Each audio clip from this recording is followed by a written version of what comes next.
Y estamos de regreso aquí en Cuesta Arriba, Salud Financiera. Gracias por continuar con nosotros como lo hace todos los días en punto de las 12 del mediodía en el 8.3 de Televisión Abierta. Y también recuerde que vía streaming nos puede seguir en www.unife.mx. Ahí le da en la sección de streaming y también a las 12 del mediodía de lunes a viernes con los contenidos económicos, financieros y de negocios que nos interesan a todos y que también pues los abordamos para pues entender precisamente la situación económica, el entorno que vivimos los mexicanos. Y precisamente la semana pasada el Coneval pues dio a conocer este estudio, este análisis, este informe sobre la pobreza y bueno, se destacaron algunos datos importantes sobre disminución de la pobreza multidimensional, pero también algunos datos que no son buenos como el incremento de la pobreza extrema, la carencia, algunos se limita el acceso a algunos servicios, pero para analizar este estudio que dio a conocer la Coneval y verlo desde otras aristas, bueno, vamos a tener comunicación con Paulina Gutiérrez. Ella es responsable de articulación e innovación de Acción Ciudadana frente a la pobreza. Paulina, ¿cómo estás? Muy buenas tardes, gracias por tomar esta comunicación. Muy buenas tardes, Carlos, a ti y a tu auditorio, y al contrario, muchas gracias a ti por invitarnos a compartir nuestros datos. Bueno, Paulina, pues es que hay que analizar porque de repente se toman a bote pronto algunos análisis, algunos informes que dan pues algunas instancias, como en este caso el Coneval, pero bueno, hay que puntualizar y darle una lectura pues clara para que todas las personas entiendan, porque de repente simplemente escuchamos que sí disminuyó la pobreza, pero hay algunas aristas, algunos temas que habría que desmenuzarlo y precisamente por ello la intención de platicar contigo. A primera instancia de bote pronto, ¿cómo viste tú este reporte que dio el Coneval, las cifras que da, qué lectura le damos sobre la pobreza que hay en nuestro país, Paulina? Pues mira, del análisis inicial de los datos presentados por Coneval respecto a la medición multidimensional de la pobreza para 2022, recordemos que esto lo hace Coneval cada 2 años, pues los resultados nos parece que son agridulces. Por una parte, es muy positiva la reducción de la pobreza a todos los niveles y sectores de la población, pero por otra parte es muy preocupante, por ejemplo, el desplome al acceso a los servicios de salud. Entonces hay que evitar triunfalismos y analizar pues lo que nos dice Coneval para poder hacer políticas públicas relevantes que correspondan a nuestra economía y podamos superar esta pobreza, que es una situación muy lamentable que no corresponde al tamaño y productividad de la economía mexicana. Ahora, ¿cómo podemos entender? Porque de repente se dice, bueno, disminuyó la pobreza, pero hay menos acceso a la salud, menos acceso a la educación. A veces es difícil de entenderlo porque, pues obviamente, si hay una reducción en la pobreza, tendría que haber también una mejora en el acceso a los servicios. ¿Por qué no se da de manera simultánea, Paulina? Por eso tenemos que ser muy cuidadosos con el análisis de los datos, y eso es lo que pretende Acción Ciudadana frente a la pobreza, ayudarle a la población a entender pues estos análisis y estos datos que saca el Coneval. La reducción de la pobreza siempre va a ser una buena noticia. La pobreza, de acuerdo a la metodología de Coneval, como lo mide Coneval, es que las personas tengan la posibilidad de adquirir una canasta básica, por lo menos una línea de pobreza, ganar más ingresos que la línea de pobreza y no contar con una carencia social. Las carencias sociales se refieren a los derechos fundamentales sociales como son la salud, la educación, la vivienda, la seguridad social, tener una protección social, por ejemplo, ¿no? Entonces, se puede reducir la pobreza por ingresos, por ejemplo, pero que aumente la carencia social en algún derecho social. No sé si estoy siendo clara y tú ayúdame, Carlos, a explicarle mejor al auditorio. Pero, por ejemplo, en estos 2 años, sí hubo una reducción significativa de la pobreza, es decir, que más personas o menos personas, es decir, de 2018 el 42% a 2022 el 36%, 5 millones de personas superan la pobreza respecto a 2018. Pero sí hubo un descuido, una política pública muy lamentable en fomentar el acceso a los servicios de salud, que esto hizo que las personas, aunque tengan más ingresos, pues ya no tengan acceso a estos servicios de salud. Y esto es importante porque tú puedes tener mayores ingresos, pero si no cuentas con acceso a servicios de salud, en el momento que una persona se enferme o una persona de su familia, pues tenemos que gastar esos ingresos en sacar a la persona adelante, que no te los da el Estado.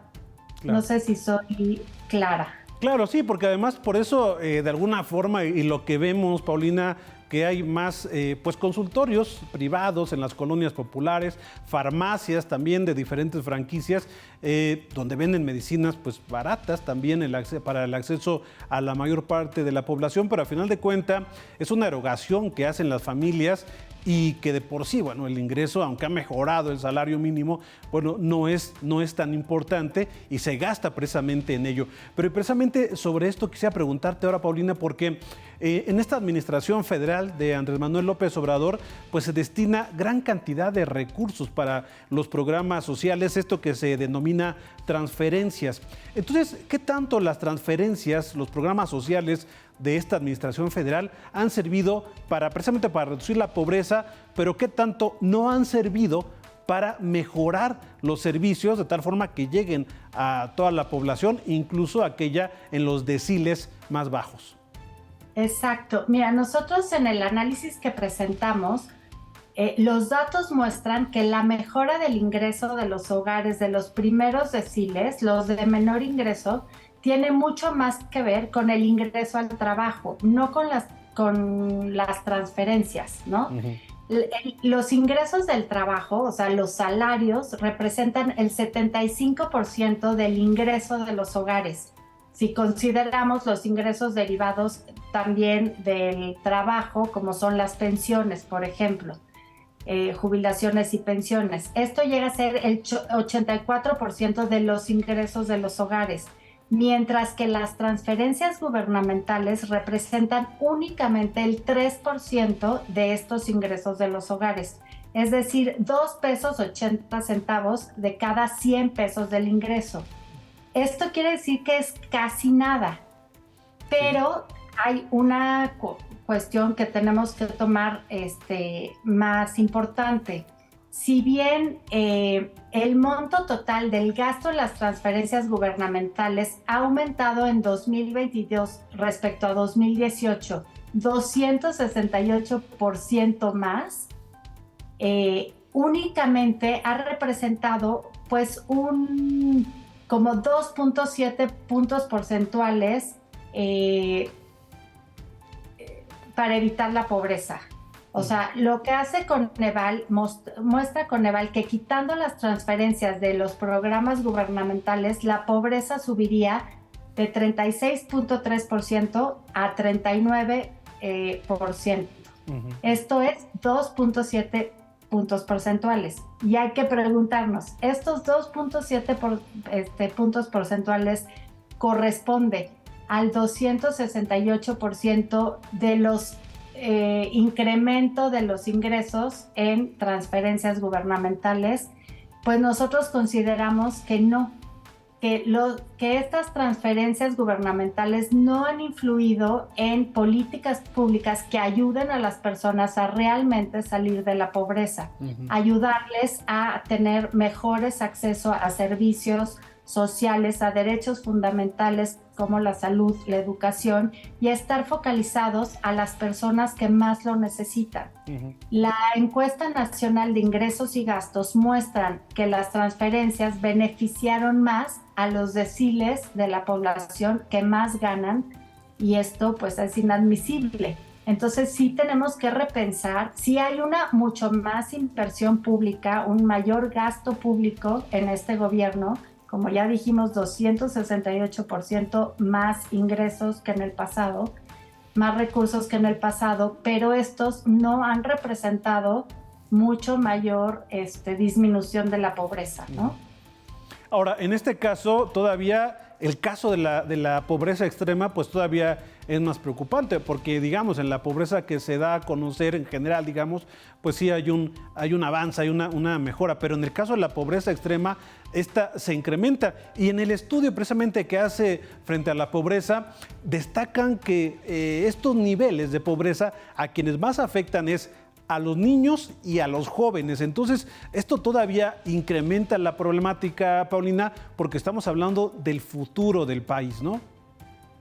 Exactamente, y es un poco a lo que nos referíamos, que hay que repensar la política pública que se está llevando a cabo para sacar a las personas de la pobreza. En cantidad hay 400,000 personas más que se sumaron a la situación más grave de la pobreza. Esto es inaceptable, porque son personas que carecen de ingreso para comer. Deja tú para acudir para tener salud o educación, para comer. Son 400,000 personas más. Y sí, lo que vemos es que pues permanece la pobreza crónica en las poblaciones indígenas, la mayoría de la población indígena, y esto es pues que pues es como ya hace mucho tiempo la población más reconocida que está en mayor rezago social, es la que el 90% de las y los indígenas presentan al menos una carencia social y solo el 7.5% supera la pobreza y las carencias. Y pues esto permanece, ¿no? Y algo mucho más grave, bueno, no mucho más grave, pero igual de grave, no sé qué es más grave, pero la pobreza durante las primeras etapas de la vida también permanece y es un círculo vicioso que reproduce la pobreza al futuro, porque los niños y niñas que hoy no reciben alimentación, no se nutren, no tienen cuidados y servicios sociales, pues van a arrastrar estas carencias alrededor de su vida y va a ser muy difícil que puedan tener una movilidad social, ¿no? Claro. Y ahí sí nosotros demostramos que la decisión, por ejemplo, de desaparecer programas como Prospera en 2018, que tenían un componente de nutrición para la primera infancia y atención en la salud preventiva, pues sí hace suponer que esta situación se agravó, ¿no? Entonces las transferencias monetarias para becas Benito Juárez, por ejemplo, no atienden a la primera infancia y sí se demuestra con estos datos que las decisiones en política pública sí están afectando y sí tienen un impacto en la pobreza de estas poblaciones. Oye, Paulina, y pensando en lo que nos dijiste hace un momento, es decir, la mayor parte del ingreso es por el trabajo de las personas, por lo que trabajan y lo que ganan, no tanto por las transferencias. En este caso, esta recuperación que se ha dado en el salario mínimo, porque esta es una realidad que de unos años para acá ha habido una recuperación en el salario mínimo, ¿por qué no se ha visto reflejado tanto en la pobreza? Sobre todo en los niveles, en los deciles más pobres, decíamos. Si la gente que trabaja tiene un ingreso mayor que el beneficiarse por las transferencias, ¿por qué no se ve reflejado la recuperación en el salario mínimo en estos datos? Pues mira, la verdad es que nosotros decimos que la reducción de la pobreza sí se refleja por el incremento al ingreso laboral. Sin embargo, pues, o sea, te voy a poner un ejemplo. El ingreso por trabajo se incrementó en el decil más bajo, los que tienen menos ingresos, el 30%, y en el segundo decil en un 14%. Sí veníamos arrastrando una política de contención del salario. Desde el último año de Peña Nieto, y eso también hay que decirlo, esta política cambió. Y eso sí se ha reflejado en la reducción de la pobreza. Sin embargo, pues todavía nos falta muchísimo, porque el salario mínimo todavía le faltan 2,390 pesos para llegar a los 8,600 al mes, que es para adquirir 2 canastas básicas. Entonces, pues nosotros sí decimos que pues para terminar con la pobreza, la raíz de la pobreza sí es la carencia de ingresos laborales suficientes para poder superar la línea de la pobreza, y que tenemos que ser más agresivos, tanto gobierno como empresas, para poder aumentar estos ingresos hasta superar la línea de la pobreza. Pero sí queremos decir que sí se ve una relación directamente proporcional del incremento de los salarios con la disminución de la pobreza. Ahora, pues ya estamos inmersos en prácticamente el proceso electoral, aunque no se le llame campañas todavía, tiene otro nombre por cuestiones de la ley, pero ya los aspirantes que buscan la presidencia, las aspirantes, tienen un reto importante. Paulina, y precisamente sobre esto, ¿la pobreza se puede terminar? Es decir, ¿hay avances sustanciales que dejen ver que se va a terminar con la pobreza? Sobre las plataformas que puedan presentar los candidatos o quien llegue ya a la presidencia de México, ¿qué tendría que hacer? ¿Cuál sería el camino para de verdad terminar con la pobreza, que además es un lastre que México viene arrastrando pues prácticamente desde que existimos como país, ¿no? Pues mira, Carlos, yo te diría que nosotros hemos insistido que el motor de la reducción de la pobreza es el trabajo, pero no cualquier trabajo. La calidad del trabajo importa, ¿no? Para superar la pobreza se requieren condiciones de trabajo digno, con remuneración suficiente y derechos laborales. Pero sí tenemos una economía que es muy productiva, somos la economía número 14 a nivel mundial, y los niveles de pobreza no corresponden con el tamaño de nuestra economía. Entonces, además de mejorar el ingreso laboral, también necesitamos creación de oportunidades de trabajo para que mejore el ingreso familiar. Y esto es incluir, por ejemplo, a las mujeres que han estado excluidas económicamente a través de un sistema nacional de cuidados que se haga cargo, que redistribuya esta tarea entre el Estado, empresas, familias, de la tarea de cuidar, y que no se le imponga a las mujeres, porque eso las somete a seguir siendo pobres, pero también a políticas de inclusión laboral de los jóvenes, revisar los programas de empleabilidad de los jóvenes, que pensamos que pueden ser, y ahí está la Alianza Jóvenes con Trabajo Digno, que han dado pues una cátedra de lo que se necesita hacer, ¿no? Y también pues un sistema de protección social universal, vincular el sistema de salud, el derecho de acceso a la salud del estatus laboral o no de las personas, ¿no? Porque pues se nos va a las personas, si te enfermas, no tenemos permiso de enfermarnos, porque te puedes quedar en la quiebra cualquier familia, aunque sea de clase media, ¿no? Sí.